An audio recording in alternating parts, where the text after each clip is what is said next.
The cafe door opened and closed again and again, but Emily noticed only the movement, not the sound. Coats brushed past her, cups shifted on tables, lips moved in quick conversation she couldn't hear. She stood near the entrance, fingers wrapped around her bag strap, watching the line. Morning rush. Too many people. Too much speed. Ordering coffee should have been simple. For Emily, it never was. She had been deaf since birth. Complete silence. No memory of sound to rely on, no echoes to imagine. Silence itself didn't scare her. People did, especially when they were rushed. The line moved forward. One person left. Then it was her turn. The barista looked up, smiling automatically. Her lips moved. Hi, what can I get started for you? Emily caught fragments by reading lips. Hi, get started. She raised one finger politely and reached into her bag, already pulling out her phone. Before she could type, the barista kept talking. Any allergies? Hot or iced? What size? Too fast. Too many words. Emily smiled, a practiced smile, and turned her phone around. I'm deaf. One medium latte, please. The barista blinked, then nodded. Okay, medium latte. Relief loosened Emily's shoulders. Then someone bumped into her from behind. She turned. A man stood there holding a little girl's hand. The girl wore a pink jacket and hugged a worn stuffed rabbit. The man mouthed, sorry. Emily nodded. No problem. When she faced the counter again, the barista was already distracted, speaking quickly while multitasking. Name for the order. Emily typed again. Emily. The barista smiled, turned, and called something out loud. Emily stepped aside to wait. That familiar discomfort settled in. She could feel it without looking. The subtle glances. The impatience. Not rude, just uncomfortable. As if she'd slowed things down by existing. She stayed at the floor and waited. Cups appeared on the counter. People stepped forward, grabbed drinks, left. Names were called, names she couldn't hear. 10 minutes passed. Then more. People who ordered after her came and went. Her coffee didn't. Emily stepped forward again and typed. I think my order was missed. The barista frowned, checked the counter, then the machine. Her lips formed an apology. I'm really sorry. I don't see it. I'll remake it. Emily nodded, though embarrassment burned in her cheeks. This happened often, not because people were cruel, but because the world moved fast and didn't wait for silence. She stepped back again. That's when she noticed the little girl, the same one from earlier. The child was staring, not rudely, just curiously. Her head tilted. Her eyes were bright. Emily smiled softly. The girl smiled back. Then the girl tugged on her father's sleeve and lifted her hands, moving them awkwardly through the air. The motions were clumsy, exaggerated, but familiar. Signs. The man froze. He looked at his daughter, then at Emily. Slowly, uncertainly, he raised his hands and signed. You okay? Emily's breath caught. It wasn't perfect sign language. It wasn't fluent, but it was effort, and effort mattered. Her face lit up instantly. She signed back. Yes, thank you. The man smiled, surprised and warm, then signed again, slower. My daughter is learning. She noticed you. The little girl beamed with pride. Emily laughed silently. The tightness she'd been carrying eased all at once. The cafe, the rush, the waiting, all of it faded. For a moment, there was no pressure, no awkwardness, no barrier, just understanding, and one small act of kindness that was about to change everything. Emily hadn't expected anything more than that moment. A brief exchange, a small kindness, something to remember quietly and carry with her when the world felt too fast again. But the moment didn't end. The man lowered his hands and glanced toward the counter, then back at Emily. He gestured toward the barista and then mimed writing, as if asking whether her order was sorted. Emily shook her head slightly and typed again on her phone. They are remaking it. He nodded, understanding immediately. The little girl tugged his hand again, eyes bouncing between Emily and the counter. She signed something quickly, messy but enthusiastic. Emily laughed silently and signed back slowly, exaggerating the movement so the child could follow. What's your name? The girl frowned in concentration, then proudly signed back, pointing to herself. Lily. Emily's smile widened. She pointed to herself. Emily. Lily repeated it with her hands, careful and serious, as if the name mattered deeply. Her father watched, quiet, eyes soft. He hadn't expected this either. He'd only meant to help for a second. Now something else was unfolding, something warm and human in the middle of a rushed morning. He signed again, slower than before. I'm Mark. Emily nodded. They stood there together, three people connected by hands instead of sound, while the cafe buzzed around them. The barista glanced over, noticing them signing. Her expression shifted, not annoyed, not rushed. Curious. She leaned slightly across the counter, watching.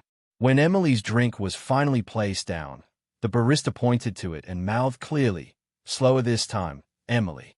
Emily stepped forward. Before she could reach for the cup, Mark lightly touched her sleeve and signed. Let me. He picked up the drink, checked the label, and handed it to her carefully, making sure she saw his lips when he spoke. Latte. Medium. Emily nodded gratefully. She lifted her phone and typed. Thank you. That meant a lot. Mark read it and shook his head gently, signing back. It should be normal. That stopped her. Because he was right. They moved aside so Lily could choose a pastry. Lily pointed excitedly at the display, signing rapidly, explaining something Emily couldn't fully follow but enjoyed anyway. Emily signed back what she could. They laughed when Lily corrected her, proudly fixing Emily's hand shape. Mark watched his daughter glow. This, he thought, is why I wanted her to learn. He signed to Emily again. My wife was deaf. Emily's smile softened. She waited. She passed away 2 years ago, he continued, hands steady. I didn't want Lily to lose the language too. Emily nodded slowly. She didn't sign anything back right away. Some things didn't need a response. The cafe felt different now. Slower, gentler, as if the world had adjusted itself for just a moment. People nearby had started to notice. Not staring, just watching. A woman at a nearby table whispered something to her friend. A man in line leaned slightly to see. Not out of judgment, out of curiosity. Hands moved. Faces smiled. No one looked annoyed anymore. Emily took a sip of her coffee. Warm. Perfect. She signed to Lily. You're very good. Lily straightened. Proud. Mark smiled and signed. She practices every way. Grocery stores. Parks. She signs at strangers. Emily laughed again. That's how it should be. She signed. They didn't rush to leave. No one felt the need to. Emily checked the time, surprised. She wasn't late. For once, she didn't feel like she was catching up to the world. Mark signed again. I hope this wasn't awkward.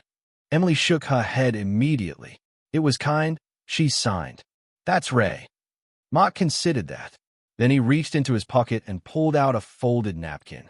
He wrote something quickly and slid it across the table. Emily unfolded it. A name. A number. And beneath it, written carefully. If you ever need someone to help translate, or just talk. Emily looked up. He shrugged slightly, almost embarrassed. No pressure. Emily smiled, warm and real. She typed one last message and showed him her phone. I'm glad you came in today. Mark read it and nodded. Me too. As they walked toward the door, Lily turned back and waved both hands wildly, signing goodbye with extra flair. Emily waved back, laughing silently. The door closed behind them. The cafe noise rushed in again. But something had shifted. Emily sat for a moment longer, coffee warming her hands, heart lighter than it had been when she walked in. She hadn't just ordered a drink. She'd been seen. And sometimes, that changed everything. Emily didn't expect the memory to follow her home. Usually, moments like that stayed where they happened. Small kindnesses were fragile. They lived briefly, then dissolved back into routine. This one didn't. As she walked down the street, coffee in hand, her mind replayed Lily's careful signs, Mark's hesitant but sincere movements, the way the cafe had slowed just enough to let her breathe. She smiled to herself. At home, Emily set her bag down and placed the empty cup on the counter.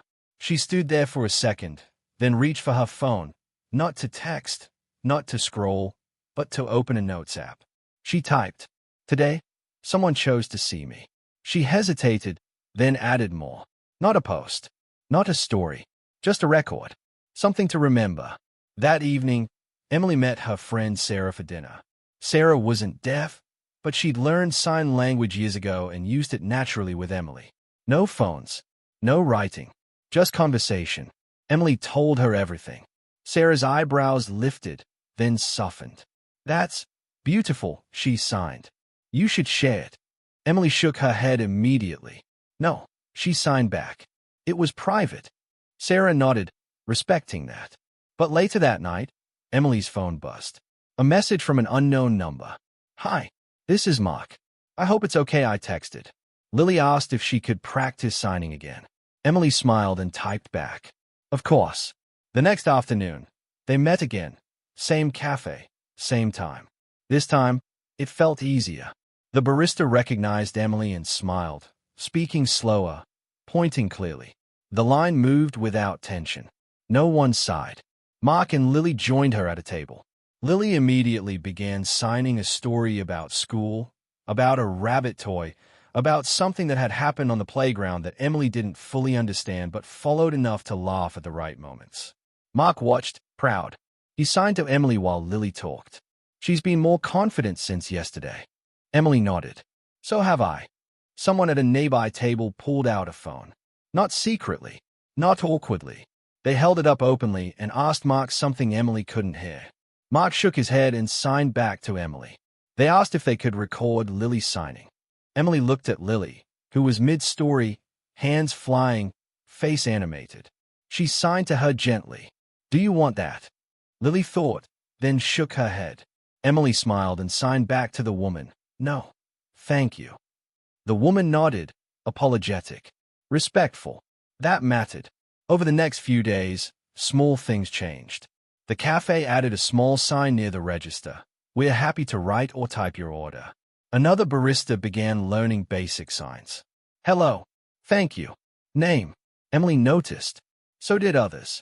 A week later, Emily received a message from the cafe's manager, forwarded by Sarah. We heard about your experience. We're starting basic sign language training for staff. Thank you for showing us what inclusion looks like. Emily stayed at the screen, heart pounding. She hadn't asked for this. She hadn't pushed. She had just existed. Mark noticed the shift too. He signed one afternoon while Lily colored at the table.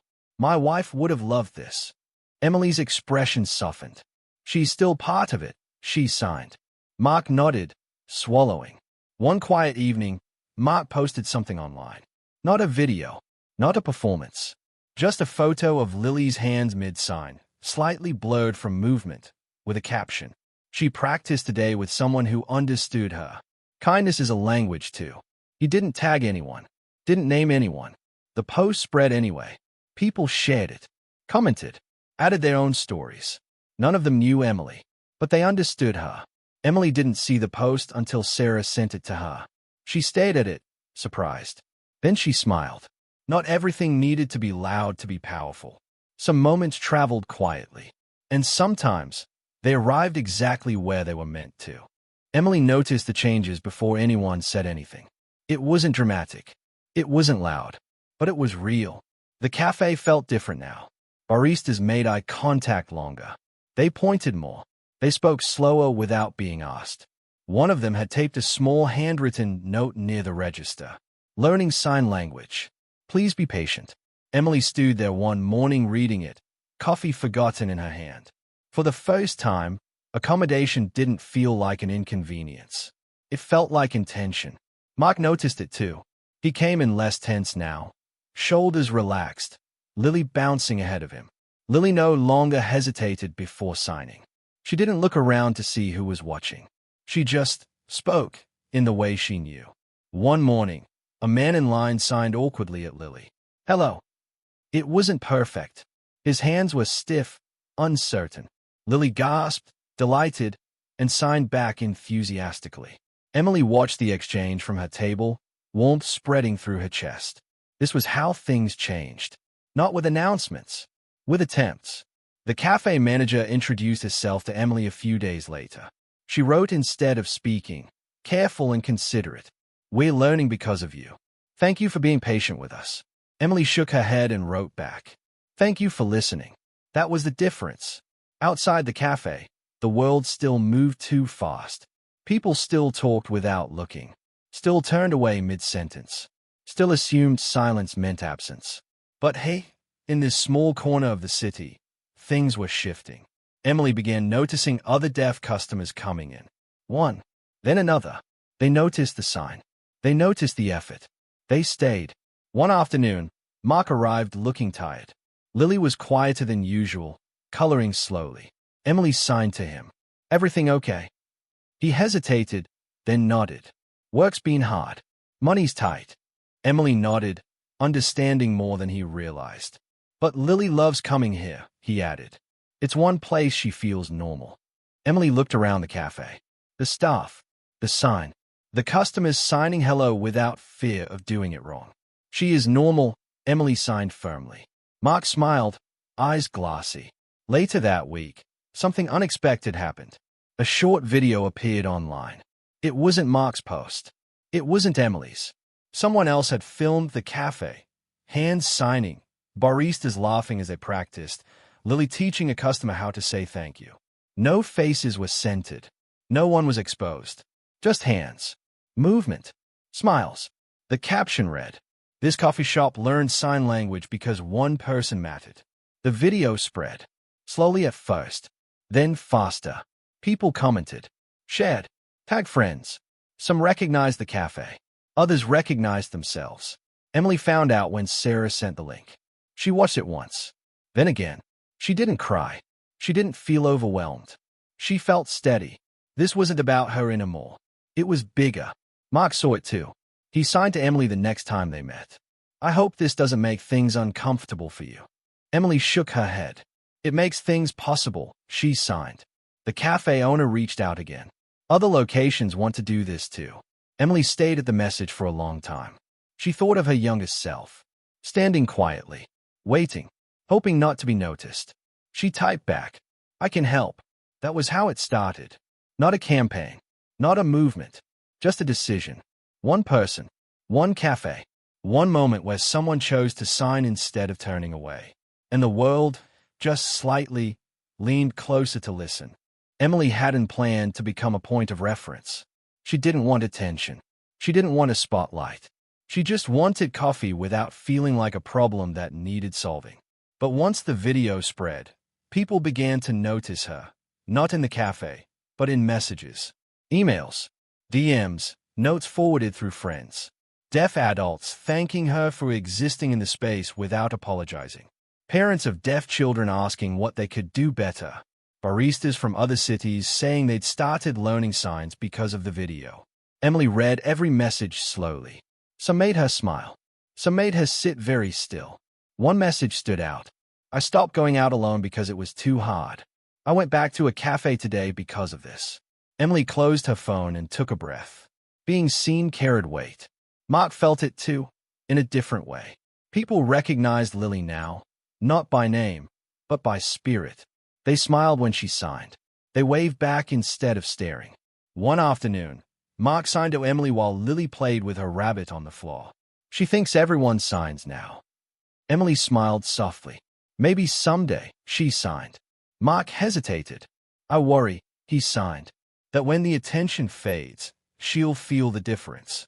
Emily considered that carefully. Then we teach her this, she signed, tapping her chest, that she mattered even before people noticed. Mark nodded slowly. The cafe became a place of practice, not just for sign language, but for patience. Customers learned to wait without frustration. Staff learned to ask instead of assume. Mistakes happened, but no one rushed past them. Emily began stopping by not just for coffee, but to help train new staff. Simple signs, eye contact, writing without embarrassment. She never lectured. She just showed.